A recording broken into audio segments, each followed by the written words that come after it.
నేనేమంటా ఉన్నా, నిజంగా కులగణంలో మీరు పాల్గొనాలి అని ఒక రాష్ట్ర ప్రభుత్వం కనుక పకడ్బందీగా చేసినంటే, ఇప్పుడు హరీష్ రావు, కేటీఆర్, కేసీఆర్ ఈ ముగ్గురు పాల్గొనలే. వీళ్ళింట్లో వీళ్ళు నలుగురు, వాళ్ళో నలుగురు, వాళ్ళో నలుగురు, 8 మంది పక్కింటి కాడ కూర్చొని కూడా రాసుకురావచ్చు. అది చిత్తశుద్ధి ఉంటే పక్కింటి ఆయన కాడ కూర్చొని వీళ్ళు ఏమిటోళ్ళయా, వీళ్ళు విలమోళ్ళ, ఎంతమంది పిల్లలు అని చెప్తారు. నీకు చిత్తశుద్ధి లేక, మీరు సర్వే చక్కగా చేయక, ముఖం బాగలేక అద్దం బలగొట్టుకొని ఇలా హరీష్ రావు, కేసీఆర్, కేటీఆర్ పాల్గొనలే. ఓకే, వాళ్ళు ఎవరో తెలియదా ఈ ప్రపంచానికి?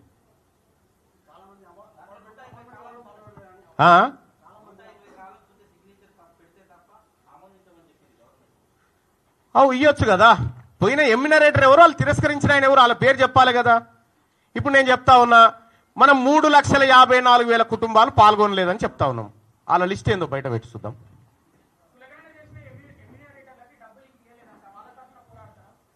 ఎందుకు పోరాడం భయ్? ఇప్పుడు ఎస్ఎల్బిసి కట్టుకున్నాం, ఎస్ఎల్బిసి తవ్వుతా ఉన్నాం, కూలిపోయింది, కూలి పైసలు అయితే ఇవ్వాలిగా. సమగ్ర కుటుంబ సర్వే ఏదైతే చేసినామో అది కూడా అటర్ ఫ్లాప్ అయింది. మరి కూలి చేసిన వాళ్ళకి కూలి పైసలు ఇవ్వద్దా? ఇవ్వాలి కదా. అట్లా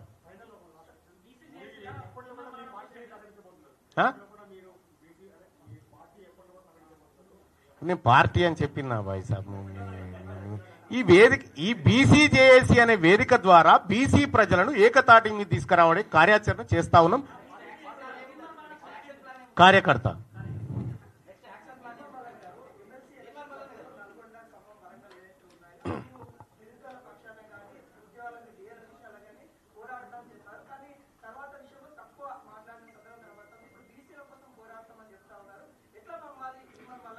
అంటే ఎక్కడ మాట్లాడమంటారు? మండల్లో మాట్లాడమంటారు. విషయం ఏంటంటే, మండల్లో బీసీలకు సంబంధించినటువంటి కులగణన సర్వే రిపోర్ట్ పెట్టినప్పుడు మండల్ చైర్మన్ గారు నాకు ఇయ్యాలిగా బీసీ వర్గానికి మాట్లాడమని. అప్పుడు ఇయ్యలే. ఎస్సీ వర్గీకరణ వచ్చినప్పుడు నువ్వు మాట్లాడమన్నా అని ఇచ్చే. రెండోది ఏంటంటే, ఏదైతే తీన్మార్ మల్లన్న కోసం ఓట్లేసి గెలిపించి కష్టపడ్డ ప్రతి ఉద్యోగి, ప్రతి నిరుద్యోగి, ప్రతి పార్టీ కార్యకర్తను ఖచ్చితంగా కడుపులో పెట్టుకొని వాళ్లకు సేవ చేయడానికే ఉన్నా ఖచ్చితంగా చేసి చూపెడతా.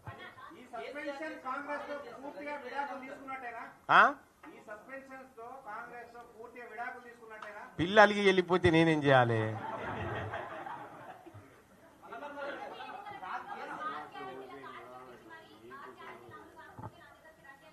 అవును, రమ్మనే అంటున్నా. నా దగ్గరికి రండి, 6 గ్యారంటీలు అమలు కాకపోతే.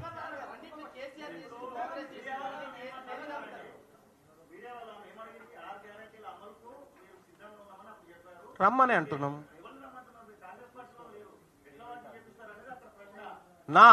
నా ఆఫీసు ఓపెన్ చేసి ఉంది. దాన్ని ఓవర్ యాక్షన్ చేయకు కానీ జరాలు. అది బంద్ చేయి. అది తెలుస్తూనే ఉంది కానీ బంద్ చేయి తమ్మి, బంద్ చేయి. క్వశ్చన్ అడిగినా ఆమె, క్వశ్చన్ అడిగింది ఆమె, నీకే కాదయా. క్వశ్చన్ అడిగింది ఆమె. ఎవరు? నీ క్వశ్చన్ ఏందో అడుగు, నీ క్వశ్చన్ అడుగు బాయ్ సాబ్, నీ క్వశ్చన్ ఏందో అడుగు ఫస్ట్.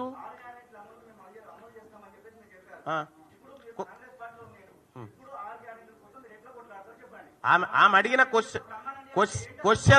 క్వశ్చన్ నీకు అర్థం కాకపోతే అర్థం చేసుకో. ఆ సోదరు అడిగింది ఏంది? 6 గ్యారంటీలు అమలు చేయకపోతే నా దగ్గరికి రండి.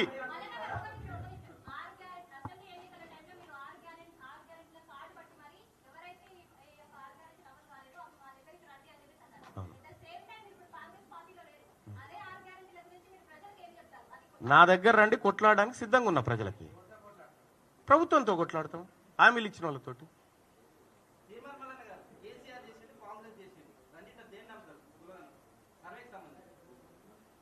కేసీఆర్ చేసినది కొంత పర్ఫెక్ట్ గా అనిపించింది. అయితే బయట పెట్టలేదు కానీ ఆ ఎంహెచ్ఆర్డి వెబ్సైట్ లో ఉన్నాయి. అవి మొత్తం లేకుండా లేవు. ఇప్పుడు డౌన్లోడ్ కొడితే అందరికి వెళ్తాయి అవి. కేసీఆర్ గాడుపా ఇంకో గాడుపా నాకెందుకు బాయ్ సాబ్? బీసీల దిక్కు అయితే గాడుపు మారింది.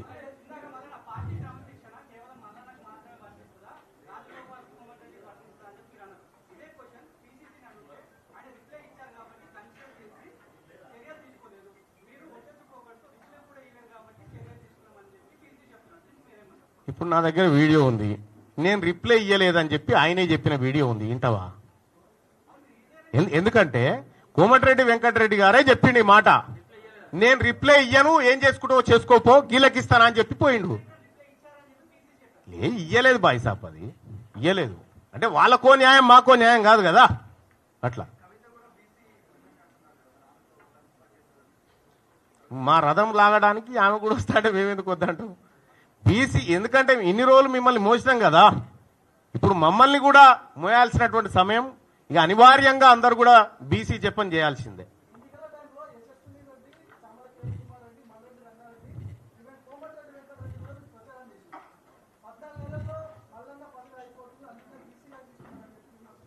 అంటే ఒకటి, ఆ రోజు వాస్తవానికి కాంగ్రెస్ పార్టీ అభ్యర్థులు గెలిస్తే, కేంద్రంలో కాంగ్రెస్ పార్టీ అధికారంలోకి వస్తే కులగణన జరుగుతుంది అనేటువంటి ఒక బలమైన ఆకాంక్ష మాలో ఉన్నమాట వాస్తవం.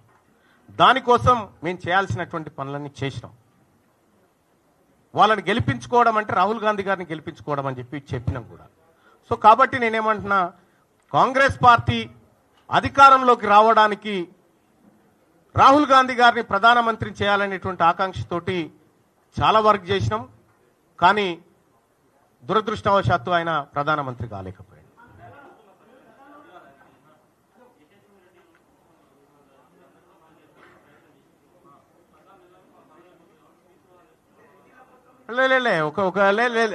లే అదే అదే అది అది నాకు వినిపించదు. నేనేమంటున్నా అంటే, నేను 14 నెలల్లో పదవి అయిపోతే మళ్ళీ గెలవాలనుకుంటే నేను వీళ్ళందరూ జోక్కుంటా కూర్చోవాలి బాయ్ సాబ్. విషయం ఏంటంటే, ఎక్కడ బాయ్ సాబ్ రెడ్లను తిట్టింది? నేను ఒకటి ఏమంటున్నా, తీన్మార్ మల్లన్న రెడ్లను తిట్టింది ఒక వీడియో చూపి నోటి మాట వద్దు, చూపి నీ దగ్గర ఏమైనా ఆధారం ఉంటే.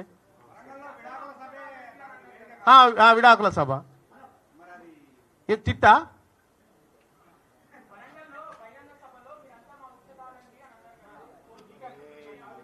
ఇప్పుడు మీ వాళ్ళని అడుగు, దానికి సమాధానం వాళ్ళు చెప్తారు. ఎందుకంటే వాళ్ళందరూ క్లారిటీ ఇచ్చిన నేను అన్నది పర్టికులర్ పర్సన్ అనేటువంటి విషయం వల్ల, ఎందుకంటే ఈ వర్గాలను అవమానించినటువంటి వ్యక్తిని అన్న తప్ప అందరినీ కాదు అనే మాట చెప్పినా అందులో ఆ పేరు కూడా వాళ్ళే. నువ్వే 10 మాట్లాడినావు బాయ్ సభలకి ఛాన్స్ పాపం.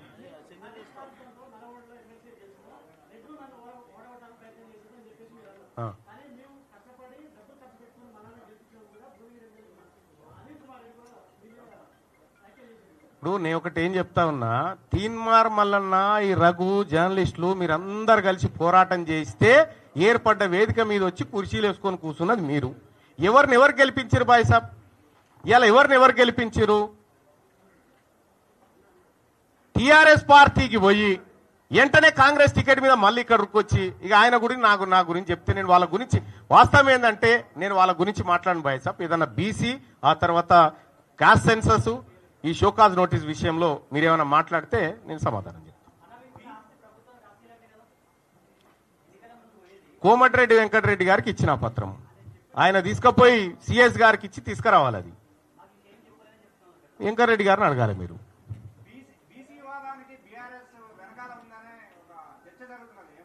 బీసీ వాదానికి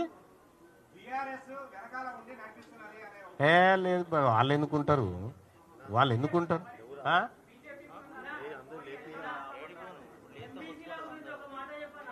ఎస్, ఎంబీసీలకు సంబంధించి